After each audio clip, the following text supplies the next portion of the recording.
तो आप लोग लुईस डॉट स्ट्रक्चर पढ़ रहे थे। आज लुईस डॉट स्ट्रक्चर का सेकंड पार्ट है, जहां पे हम लोग उसके आगे की कहानी पढ़ते हैं। लास्ट क्लास में हम लोगों ने बहुत सारे स्ट्रक्चर को बनाने के लिए आपको दिया था। मैंने कहा था कि ये सारे स्ट्रक्चर आप घर से बना कर आइएगा। मुझे पूरा विश्वास है कि आप लोगों ने बना लिया होगा। अगर नहीं बनाया है तो उसको बनाइए। मैंने ये भी कहा था कि लास्ट के कुछ 3 सवाल थे जो आपसे नहीं बनेंगे। एक तो था थायोसल्फ्यूरिक एसिड H2S2O3, तो वो अभी मैंने आपको बता दिया है। अब अगला है H2S2O8। अब देखिए ऐसा जब आ जाता है H2S2O8, एक तो यहां पर मोर देन वन सेंट्रल एटम है। अभी तक जितना भी आपने पढ़ा था, जैसे आपने पढ़ा H2SO4 एक सेंट्रल एटम, H3PO3 एक सेंट्रल एटम, H3PO2 एक सेंट्रल एटम, HNO3 एक सेंट्रल एटम। अभी तक जितना भी केस आप पढ़े थे उन सब में सिर्फ एक ही सेंट्रल एटम था। अभी यहां पे क्या हो गया, more than one central atom आ गया। If there is more than one central atom, तो नॉर्मल जो रूल आप पढ़ रहे हैं उसमें थोड़ा सा और क्या करना पड़ेगा, संशोधन करना पड़ेगा। वहां पे कुछ चीजें और सीखनी पड़ेगी। मोर देन वन सेंट्रल एटम में एक मोर देन और सेंट्रल एटम का तो अभी एग्जांपल आपको दिया था, कौन सा, H2S2O3 वाला। ये भी मोर देन वन सेंट्रल एटम वाला है, पर इसका नाम चूंकि थायोसल्फ्यूरिक एसिड है, तो इसका स्ट्रक्चर सल्फ्यूरिक एसिड की जैसा ही होता है। सिर्फ एक ऑक्सीजन की जगह पर क्या लग जाता है, एक ऑक्सीजन की जगह पे क्या लग जाएगा, सल्फर लग जाएगा। और थायो शब्द का मतलब ही यही होता है, replacing one oxygen with sulphur. तो इसको आप कैलकुलेट कीजिए, क्योंकि ये सल्फ्यूरिक एसिड के जैसा ही है तो ये इसका स्ट्रक्चर आ जाएगा, इसमें कहीं कोई दिक्कत नहीं है। बॉन्ड की संख्या जब आप कैलकुलेट करेंगे तो बॉन्ड यहां पर आएगा 6 और लोन पेयर आपका आ जाएगा कितना, 10। आप देखिए यहां पे सेट करके लोन पेयर आपको ऑटोमेटिकली कितना मिल जाएगा, 10 मिल ही जाना है। ये आपको 10 मिल गया और आपका स्ट्रक्चर बन गया। तो ये कैसे बनाया, एग्जैक्टली H2SO4 जैसा ही है, सिर्फ H2SO4 में आपने एक ऑक्सीजन को हटा के क्या डाल दिया, सल्फर डाल दिया। जो पहला स्ट्रक्चर हम लोग बनाए थे वो ऐसा ही बनाए थे, जहां पे आपने क्या किया था, एक ऑक्सीजन को हटा के उसके जगह पे क्या डाल दिया, सिर्फ सल्फर डाल दिया। तो ये समझ में आ गया। ये सेंट्रल एटम मोर देन वन सेंट्रल एटम वाला केस नहीं है। यहां पे दिख तो रहा है कि S2 है यानी 2 सेंट्रल एटम होंगे, पर ये मोर देन वन सेंट्रल एटम वाला केस नहीं है। इसके बाद वाले जितने भी एग्जाम्पल अब मैं कराने वाला हूं वो सब किसके एग्जाम्पल हैं। तो आप चाहें तो इसके बगल में अपवाद भी लिख सकते हैं, एक्सेप्शन भी लिख सकते हैं, क्योंकि देखकर लग रहा है क्या, मोर देन वन सेंट्रल एटम वाला है, पर एक्चुअली ये मोर देन वन सेंट्रल एटम वाला केस नहीं है। ये H2SO4 जैसा बनता है वैसा ही बनाइए, सिर्फ एक ऑक्सीजन हटा के उसकी जगह क्या पुट कर दीजिए, ऑक्सीजन हटाइए, सल्फर पुट कर दीजिए। थायो का मतलब ही होता है replacing one oxygen with sulphur. एक ऑक्सीजन हटाइए उसकी जगह सल्फर डाल दीजिए। यहां तक दिक्कत। और वो मैंने अभी समझाया भी आपको कि H2SO4 में एक ऑक्सीजन निकाल दिए और एक सल्फर ऐड कर दिए तो क्या होगा, H2 एक सल्फर ऐड की S2 और ये घटकर कितना हो गया, 3 हो गया, तो H2S2O3। समझ में आ गया। ये एक्सेप्शन है जहां पर देखकर लग रहा है कि ये मोर देन वन सेंट्रल एटम का केस है, पर actually it is not a case of more than one central atom. सिर्फ इस केस में, सिर्फ इसके केस में। बाकी इसके अलावा जितना भी एग्जाम्पल मैं देने वाला हूं, they all are the example of more than one central atom. Clear, doubt यहां तक क्लियर है। बढ़े आगे, इसको मैं हटा देता हूं, ये अपवाद वाली बात को लिख लिए होंगे मेरे ख्याल से, इसको फ्रेश कर। अब ये कैलकुलेशन कैसे होगा, इसके लिए हेडिंग डालिए, कैलकुलेशन ऑफ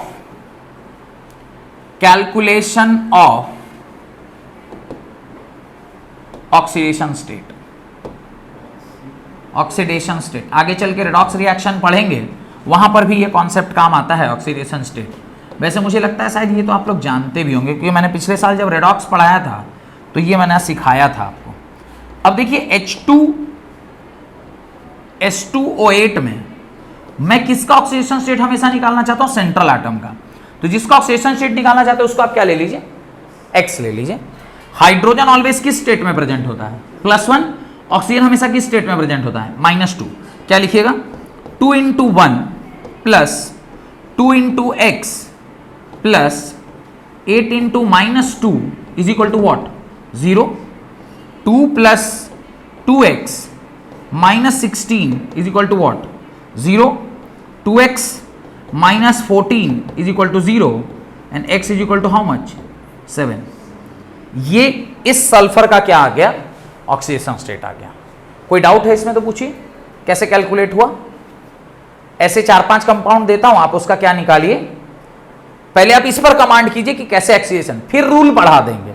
तो पहले आप ये निकालना सीख जाइएगा कि ऑक्सीडेशन स्टेट कैसे निकालते हैं, फिर रूल पढ़ा देंगे। लिखिए H2SO4 में आप H2SO4 में सल्फर का ऑक्सीडेशन स्टेट निकालिए। H2SO4 calculate the oxidation state of sulphur. H2SO4 में आप ऑक्सीडेशन स्टेट निकालिए सल्फर का। क्या कीजिएगा, इसको आप क्या ले लीजिए, x ले लीजिए।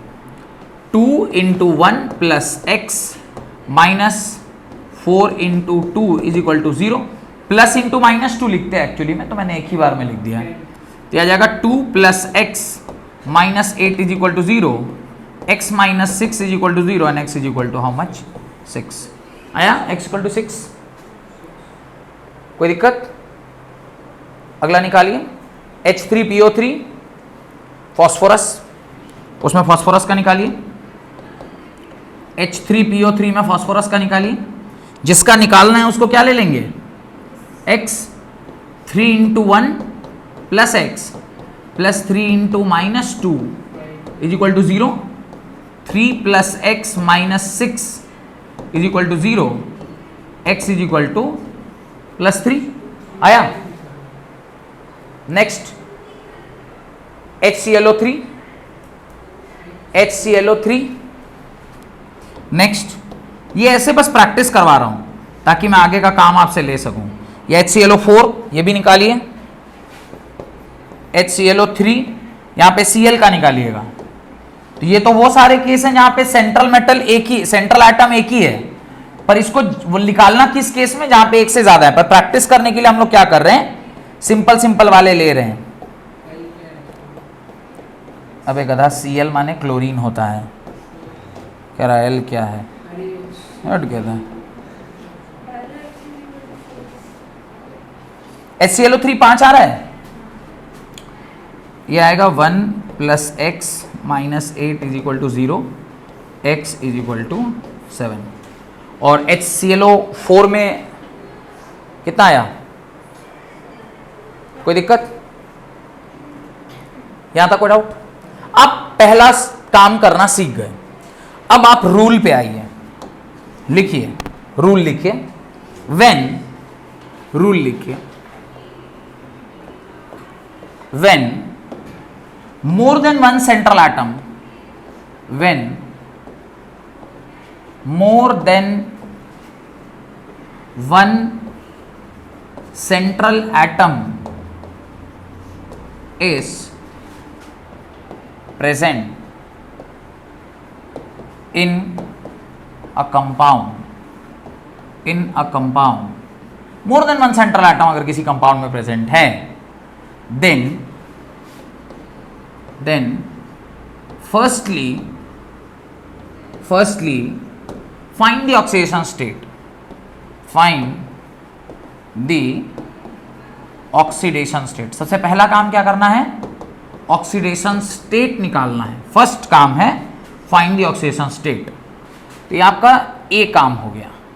बी काम क्या है, check the range, check the range of oxidation state of atom, oxidation state of the atom, अगला काम क्या करना है, उसका एक रेंज चेक करना है। बोलिए सर रेंज का फॉर्मूला क्या होता है, लिखिए रेंज का फॉर्मूला होता है, रेंज ऑफ ऑक्सीडेशन स्टेट। अभी सिर्फ लिख रहे हैं, अभी इतना लोड मत लीजिए, जब बनाने लगेंगे तो तुरंत हो जाता है। Valence electron -8 to valence electron. Range क्या होता है, valence electron -8 to valence electron. Done. बताते हैं उसका क्या मतलब। मान लीजिए आपको सल्फर का निकालना है। किसका निकालना है? सल्फर का रेंज निकालना है कि सल्फर का रेंज क्या होगा। तो सल्फर का रेंज निकालने के लिए आप वैलेंस इलेक्ट्रॉन, आउटरमोस्ट शेल में कितने इलेक्ट्रॉन होते हैं? 6 -8 2 6, यानी रेंज इसका कितना आ गया? -2 से लेकर 6 तक। ये बहुत काम का चीज है, अभी नहीं, इवन बाद में भी। आप आयरन का जब आप निकालिएगा आयरन, तो उसमें 2 ही स्टेट आता, +2 +3। पता कैसे चलेगा कि ये रेंज में है कि रेंज के बाहर है? तो रेंज निकालने का बहुत इंपॉर्टेंट है। अब जैसे क्लोरीन किस किस स्टेट में रह सकता है, क्लोरीन का क्या क्या स्टेट हो सकता है, तो आप निकालिए क्लोरीन का क्या क्या स्टेट हो सकता है। क्लोरीन का क्या क्या स्टेट हो सकता है? -1 से लेकर 7 तक निकल रहा है ना इस फॉर्मूले से। 7 -8 to 7। अभी थोड़े देर पहले आपने क्लोरीन का +7 स्टेट निकाला, जबकि दुनिया आपको पता था कि क्लोरीन तो ऑलवेज -1 होता है। अरे HCl जब लिखते हैं तो क्लोरीन का स्टेट क्या है? लेकिन यहां पे आप +7 निकाले ना जी आंख बंद करके, इसका मतलब क्लोरीन +7 स्टेट में भी एग्जिस्ट करता है, तब ना निकाले हैं। यहां पे क्लोरीन का क्या निकाले? +5 निकाले। तो कैसे पता चल रहा है कि क्लोरीन का, इसका रेंज कितना है? इसका स्टेट एग्जिस्ट करता है -1 से लेकर 7 तक। इसमें से इसका कोई भी स्टेट हो सकता है। कोई अगर +7 +5 +6 आ रहा है तो आश्चर्य होने वाली बात नहीं है, हो सकता है, कोई बड़ी बात नहीं है। समझ में आ रहा है? तो इसका मतलब ये रेंज में है, आप जो निकाले हैं वो रेंज के अंदर है। तो आपने जो अभी सल्फर का निकाला, ये कितना आया? -2 से लेकर 6 तक। आपको जो सवाल हम दिए हैं वो कौन सा दिए थे? H2SO8। ये सारा कहानी तो उसी के लिए पढ़ रहे हैं ना। किसके लिए पढ़ रहे हैं? जो क्वेश्चन आपको दिए थे। क्या क्वेश्चन दिए थे? H2S2O8। अब झटपट से इसका ऑक्सीडेशन स्टेट निकालिए, इसका ऑक्सीडेशन स्टेट निकालिए। तो ऑक्सीडेशन स्टेट निकालने के लिए क्या करना होगा? 2 × 1 + 2x -16 = 0, 2x - 14 = 0, and x = how much? 7. x = how much? 7. Done. 7 आ गया। और आपका सल्फर का रेंज कितना निकाले अभी थोड़ी देर पहले? ये नंबर रेंज के बाहर है कि रेंज के अंदर है? रूल क्या कहता है? Rule, if the oxidation state of central atom is outside the range of oxidation state, then peroxide linkage is present in compound। क्या कह रहा? जब कभी भी जो ऑक्सीडेशन स्टेट आप निकाले हैं वो रेंज के कहां चला जाए? बाहर चला जाए, तो परऑक्साइड लिंकेज सेंट्रल मेटल यानी सेंट्रल एटम के बीच में डायरेक्ट क्या बनेगा? बॉन्ड बनेगा। क्या बनेगा? बॉन्ड बनेगा। यह बात समझ में आई? इस हिसाब से इस पर्टिकुलर एटम का अगर आप स्ट्रक्चर बनाइएगा, S और S के बीच में क्या बनेगा? डायरेक्ट बॉन्ड बनेगा। कैसे पता चला? एक स्ट्रक्चर याद करिए, पहले भी बनवाए थे, यहां बीच में ऑक्सीजन घुसेड़वा दिए थे। एक स्ट्रक्चर बनवाए है ना, अभी पढ़ेंगे कि क्यों हम लोग एक बीच में घुसा दिए। क्या स्ट्रक्चर का नाम था? देखिए तो, जहां पे बीच में ऑक्सीजन खुद ही डोल दिए थे। H2S2O7 था क्या? Cl2O7। अभी उसको देखेंगे कि क्यों उसके हम बीच में ऑक्सीजन डाले। अभी यहां चेक करते हैं पहले। ये सल्फर ये कैसे पता चला SS बॉन्ड होगा? ये समझ में आया? रेंज के बाहर है तो डायरेक्ट दोनों के बीच में बॉन्ड बनेगा। अब 8 ऑक्सीजन है, 1 अच्छा, 2 तो ऐसा वाला है जो हाइड्रोजन से निकलने वाला है, तो 2 को तो ऐसे ही डाल दीजिए, और बाकी कितने रह गए? 8 है। कितना सेट हुआ? अब तो 2 रह गया।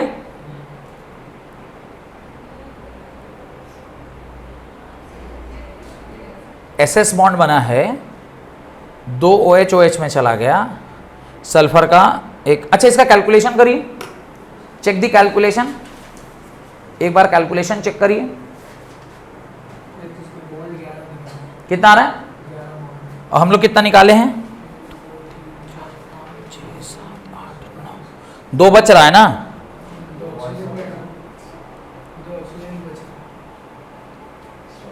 H2S2O8 है कि H2S2O6 है? हम गलत तो नहीं लिखवा दिए क्वेश्चन? एक मिनट चेक करते हैं कि हम ही से तो गलती नहीं हो गई है।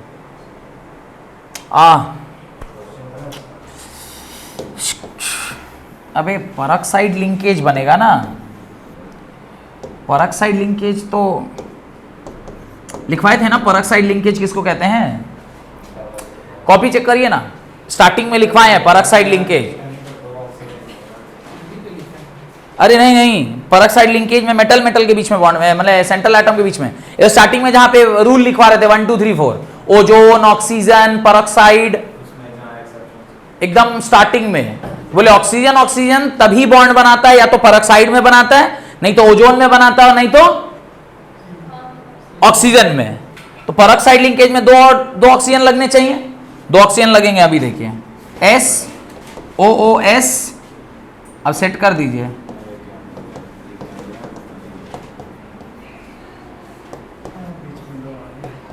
ये परऑक्साइड लिंकेज इसी को ना कहते थे, जब बीच में 2 ऑक्सीजन लग जाए। ये पता कैसे चला कि ऐसा होगा? फ्रॉम दिस रूल, क्योंकि रेंज से क्या है, बाहर है, तो बीच में 2 ठो ऑक्सीजन लगेगा। परऑक्साइड लिंकेज इसी को बोलते हैं। Got it? दिखवाए थे स्टार्टिंग में परऑक्साइड लिंकेज। अभी ये देखिए पढ़ा रहा हूं, ध्यान से उतर गया। एग्जाम्पल H2S2O6 का करवाने लग गया। क्लियर? ये परऑक्साइड लिंकेज है, ऑक्सीजन ऑक्सीजन के बीच में बॉन्ड बना। समझ में आया? अब चलिए H2S2O7 पर चलते हैं। अगला एग्जांपल देखिए, H2S2O7। अब इसका आप क्या निकालिए? ऑक्सीडेशन स्टेट निकालिए। 2 + 1 × 2x + 7 × -2 = 0। 2 + 2x - 14 = 0। 2x - 12 = 0 and x = how much? अब ये रेंज में है कि रेंज के बाहर है? रेंज में है कि रेंज के बाहर है? अब रेंज में आ गया। रूल 2 कहता है, माने वो पहला रूल था, इससे पहले जो लिखवा है क्या लिखवा है? If the oxidation state is beyond the range, then वहां क्या प्रेजेंट है? Peroxide linkage. If it is in range, rule number 2, if the OS is inside the range of oxidation state of central atom, then 2 बातें होंगी। Then क्या होंगी?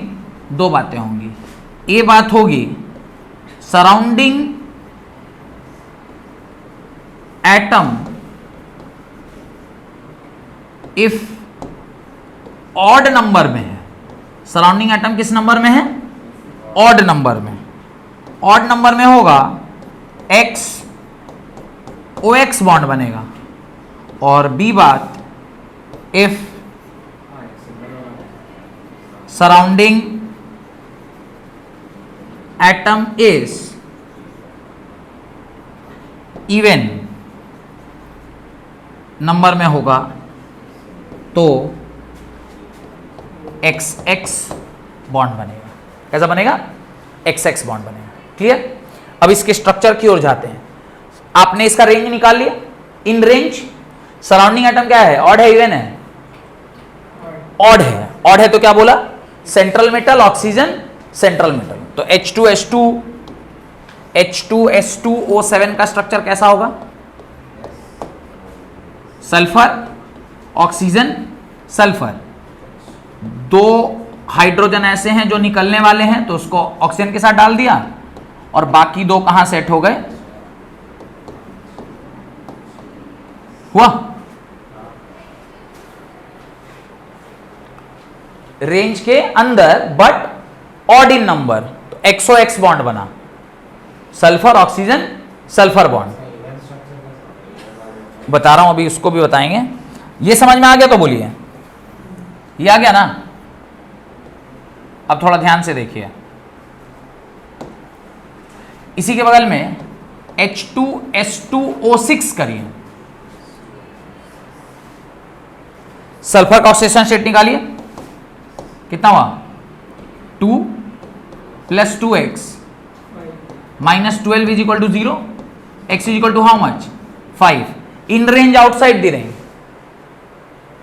इन range, surrounding number atom odd और even, even, even है तो structure कैसा बनेगा, sulphur single bond sulphur, दो रिप्लेसेबल हाइड्रोजन यानी OH OH, और बाकी को कहां सेट कर दीजिए, कोऑर्डिनेट बॉन्ड्स। समझ में आ रहा है,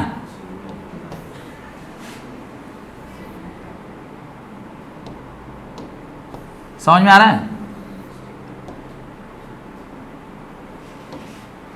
डन। अब एक वो Cl2O7 वाला केस किए थे, दो ClOCl किए थे, चेक कर लेते हैं कि इस नियम से वो आंसर पहुंच पा रहे हैं कि नहीं। Cl2O7 क्लोरीन का ऑक्सीडेशन स्टेट निकालिए, कितना आ रहा है, क्या अगले पेज में बना रहा हूं, ठीक है, अगले उसमें बनाता हूं, क्या है ये बनाए थे ना, तो वहां पे तो हम आपको ये रूल नहीं पढ़ाए थे, तो हमने कह दिया देखो दिमाग लगाओ सिमेट्री से बीच में घुसेड़ दो, पर इसका रूल था पर वहां पढ़ाए नहीं थे, इसलिए उस टाइम क्या बोल दिए थे। अब इसका देख लीजिए, इसका x निकाल लीजिए, 2x - 14 is equal to 0, x is equal to how much, in range out of range, range क्या होगा इसका, ऑक्सीडेशन स्टेट का रेंज क्या होगा, 7 - 8 2 7, दैट इज -1 2 7, ये इन रेंज है, and surrounding atom is odd और इवन, ऑड, तो क्या बनेगा ClOCl बनेगा ना, ClOCl बनेगा, और ClOCl बना, इसके पास बाकी के जितने ऑक्सीजन हैं उसको आप क्या कर दीजिए, इसके चारों तरफ सेट कर दीजिए, बॉन्ड बन गया। तो उस टाइम तो आपको ये पढ़ाए नहीं थे, तो हमने कहा अरे बुद्धि लगाओ यार, सिमेट्री से देखो बीच में ही ना जाएगा, लेकिन ये तो लॉजिक से होगा, पर ये लॉजिक उस टाइम नहीं पढ़ाए हुए थे, तो उस टाइम हम आपको बता नहीं पा रहे थे कि कैसे होगा। क्लियर, एक और बनाइए, H2S2O7 बनवा दिए, H2S2O6 भी बना दिए, H2O2 बनाइए, हाइड्रोजन परऑक्साइड, H2O2 बनाइए, ये तो बड़ा इंपॉर्टेंट सा वो है। इसमें किसका ऑक्सीडेशन स्टेट निकालिएगा, सेंट्रल मेटल कौन होगा, hydrogen and fluorine can not be central atom, तो आपको इसी को X लेना होगा, तो ऑक्सीजन को X ले लीजिए, क्या होगा,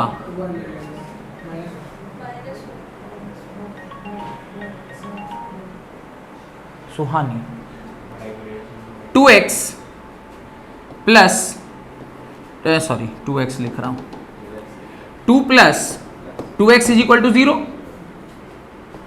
2x is equal to -2, x is equal to -1। Oxygen का चेक करते हैं क्या होगा, ऑक्सीडेशन स्टेट ऑफ ऑक्सीजन का रेंज क्या होगा,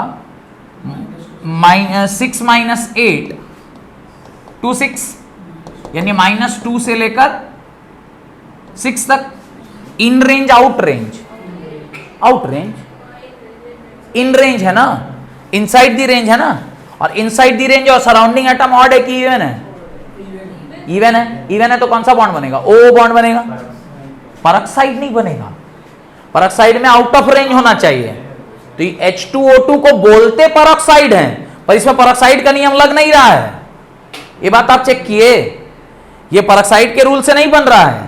इसमें क्या है, दो सेंट्रल मेटल कैसे बनेंगे, डायरेक्टली अटैच्ड होंगे, और उसमें कौन लग जाएगा, और इससे एक और बात आपको पता चल गई कि यहां के ऑक्सीजन का स्टेट क्या होता है, -1, यानी ऑक्सीजन का स्टेट ऑलवेज -2 नहीं होता है, ऑक्सीजन का स्टेट ऑलवेज -1 नहीं होता है, ऑलवेज -2 नहीं होता है। There are few places where it is -1 as well. एक और केस बताता हूं जहां पे इसका सुपर ऑक्साइड बनता है, एक्वा ऑक्साइड O के ऊपर -2, पर ऑक्साइड O के ऊपर -1, एक है सुपर ऑक्साइड O के ऊपर -1/2, A के ऊपर है -1/2। एक एग्जांपल करिए तो समझ में आएगा। कहां पर, HO2 बनाइए जरा, X इसका निकालिए ऑक्सीडेशन स्टेट, ऑक्सीडेशन स्टेट निकालिएगा, इसको ले लीजिएगा X, इसके ऊपर +1, 1 + 2x is equal to 0, 2x is equal to -1, x is equal to -1/2। जहां कहीं भी किसी भी पर्टिकुलर ऑक्सीजन के वो स्टेट कितना आ जाए उसको बोलते हैं सुपर ऑक्साइड। तो there are 3 types of oxide, एक ऑक्साइड जिसका स्टेट होता है -2, एक परऑक्साइड जहां ऑक्सीजन का स्टेट होता है -1, और एक सुपर ऑक्साइड जहां ऑक्सीजन का स्टेट होता है -1/2। ऑक्सीजन इस 3 स्टेट में ज्यादातर पाया जाता है, और भी बहुत सारे स्टेट होंगे, अरे 6 तक जा रहा है तो और भी स्टेट होंगे, पर इन तीनों स्टेट में ऑक्सीजन ज्यादातर पाया जाता है, सुपर ऑक्साइड। यहां पर ऑक्सीजन के ऊपर क्या होता है, डन, यहां तक कोई डाउट? इससे आपका डॉट स्ट्रक्चर जो भी आप किसी भी बुक से अब आप उठा लीजिए, अब आपसे एक भी सवाल डॉट स्ट्रक्चर का गलती नहीं होगा। एक सवाल आप घर काम के लिए ले जाइए, N2O5, N2O5 more than 1 central atom, अभी बना लीजिए घर के, अभी बनाइए N2O5, अभी तुरंत बनाइए, क्या है, बन जाएगा N2O5 more than 1 central atom, 2x -10 is equal to 0, x is equal to how much, 5, in range out of range, in range out of range. Nitrogen का रेंज क्या होगा, निकालिए, नाइट्रोजन का होता है 5 - 8 to 5, तो यह जाएगा -3 to 5, आपका क्या आया है, 5 आया है, इन रेंज है आउट ऑफ रेंज है, इन रेंज एंड ऑक्सीजन का संख्या इस ऑड की इवन, ऑड मतलब NON, ऑड मतलब NON, ये NON हो गया। लेकिन इसका कैलकुलेशन करिए जरा, वो भी NaN ये सब कैलकुलेट करके बताइए जरा कितना आ रहा है। ए कितना आएगा, 2 × 5 + 5 × 6, 10 + 30 40 आया। N कितना आएगा, N आएगा 7 × 8, 7 8 जा 56। S इज इक्वल टू कितना आ गया, 16। नंबर ऑफ बॉन्ड्स क्या हो जाएगा, 8, तो bond is equal to 8। LP कितना आ रहा है देखिए, LP इज इक्वल टू 40 - 16/2, 40 - 16 24, 24/2 माने 12, ठीक है। बॉन्ड कितने बता रहे हैं, 8, मेरे पास है 5, इधर इधर इधर इधर, कितने बॉन्ड हुए, 1 2 3 4 5 6, बोल कितना रहा था, यानी एक जो मैंने कोऑर्डिनेट से बनाया है वो एक्चुअली कोऑर्डिनेट है नहीं, वो क्या है, डबल बॉन्ड है। कैसे पता चला, नंबर ऐसे बना रहे थे 6 हो रहा था, सिंगल बॉन्ड से 6 हो रहा था, लेकिन बॉन्ड की संख्या होनी कितनी चाहिए थी, 8, तो पता चला कोई 2 बॉन्ड तो ऐसा है जो डबल बॉन्ड होगा, यहीं से पता चला कि 2 बॉन्ड। अब आप लोन पेयर सेट कर लीजिए, 1 2 3 4 5 6 7 8 9 10 11 12, लोन पेयर कितना आया था, सेट हो गया। कोई भी कंपाउंड अब आप उठा लीजिए, HO2 का स्ट्रक्चर नहीं बना है, स्ट्रक्चर नहीं बनाना है उसका, खाली ऑक्सीडेशन स्टेट बता रहे थे कि उसका ऑक्सीडेशन स्टेट कितना आ रहा है, -1/2, और जिस भी ऑक्सीजन का ऑक्सीडेशन स्टेट क्या आ जाए, -1/2, इसका मतलब क्या है, वो सुपर ऑक्साइड, उसका स्ट्रक्चर नहीं बना। H2O ना ऐसे तो कोई कंपाउंड बना होता होगा, हमको भी नहीं पता। ऑक्सीडेशन स्टेट जिसका -1/2 होता है उसको सुपर ऑक्साइड बोलते हैं। मैं वो उसका स्ट्रक्चर वो है HO2 स्ट्रक्चर, मैंने कंपाउंड एग्जिस्ट करता है वो भी हम नहीं जानते। हम बस आपको सिखाने के लिए कि ऑक्सीजन के ऊपर माइनस ऑफ ऑक्सीडेशन रेट जिसका होता है वो सुपर ऑक्साइड है, बाकी and I don't know about that. Done, heading डाल लीजिए फॉर्मल चार्ज, जो कि हम लोग अगली क्लास में पढ़ेंगे। अब हम लोग लुईस डॉट स्ट्रक्चर, अब आपका काम क्या है, आप कोई बुक उठाइए, आप एनसीईआरटी में भी देखिए बहुत सारा सवाल लुईस डॉट स्ट्रक्चर का दिया हुआ है, दिनेश की किताब उठाइएगा वहां पे भी बहुत सारा लुईस डॉट स्ट्रक्चर का दिया हुआ है, किसी भी बुक को उठाइए और वहां से आप सारे लुईस डॉट स्ट्रक्चर बनाएं। वैसे तो लगभग जितना आपके एनसीईआरटी के बुक का है हम क्लास में ही प्रैक्टिस करवा दिए, तो आपको अब एक्स्ट्रा बुद्धि लगाने के लिए एक भी सवाल मिलेगा नहीं। एक्स्ट्रा बुद्धि लगाने के लिए आपको दिनेश विनेश कुछ एक्स्ट्रा बुक छूना होगा। नॉर्मल जितना सवाल हो सकता था लगभग सारा हम क्लास में प्रैक्टिस करवा दिए। डन, अगली क्लास में फॉर्मल चार्ज। अब धीरे धीरे चैप्टर आसान होता जा रहा है, resonance, hybridisation, VBT, CFT, sorry BSEPR theory and CFT, 5 theory रह गई और चैप्टर खत्म हो जाएगा। तो अब धीरे धीरे बहुत करीब आ गए हैं खत्म होने के चैप्टर। बहुत दिन से आप पढ़ भी रहे हैं, काफी सारा कॉन्सेप्ट सीखते जा रहे हैं। सबसे बड़ा चैप्टर अगर कोई है तो स्ट्रक्चर ऑफ एटम और केमिकल बॉन्डिंग, ये 2 चैप्टर खत्म हुआ, समझिए केमिस्ट्री समाप्त। और अक्टूबर में तो पहला 1-2 अक्टूबर के आसपास तो आपका दुर्गा पूजा चालू हो रहा है 2 अक्टूबर से। तो 2 अक्टूबर जैसी दुर्गा पूजा खत्म हुआ, मतलब मानिए 12, 13 या 14 तारीख को खत्म होगा, 13-14 तारीख के बाद सीधे हम लोग ऑर्गेनिक केमिस्ट्री में घुस जाएंगे। ठीक है, जहां तक पढ़े रहेंगे जो भी चैप्टर, जैसे मेरे को लगता है कि मैं इसके बाद सीधे आपका वो रेडॉक्स करवा दूंगा, ये चैप्टर खत्म होगा, रेडॉक्स होगा, दुर्गा पूजा आ जाएगा, तो वो खत्म हुआ। और उसके बाद जब हम लोग दुर्गा पूजा के बाद मिलेंगे तो सीधे हम लोग ऑर्गेनिक में चले जाएंगे। तो ऑर्गेनिक एक स्ट्रेच में आपका अक्टूबर से लेकर नवंबर 15-20 तक खत्म करवा देंगे। उसके बाद छोटा छोटा 2 चैप्टर रह जाता है, एक पीरियोडिक और एक थर्मोडायनेमिक्स, ये दोनों चैप्टर वो आपका केमिस्ट्री खत्म। तो मान के चलिए दिसंबर या जनवरी 5, मैक्स टू मैक्स 10 जनवरी तक आपका हम सिलेबस कंप्लीट करा देंगे केमिस्ट्री का, और फिजिक्स का भी उसी तरह से देखते हैं हो जाएगा। बहुत बहुत धन्यवाद आज की क्लास अटेंड करने के लिए।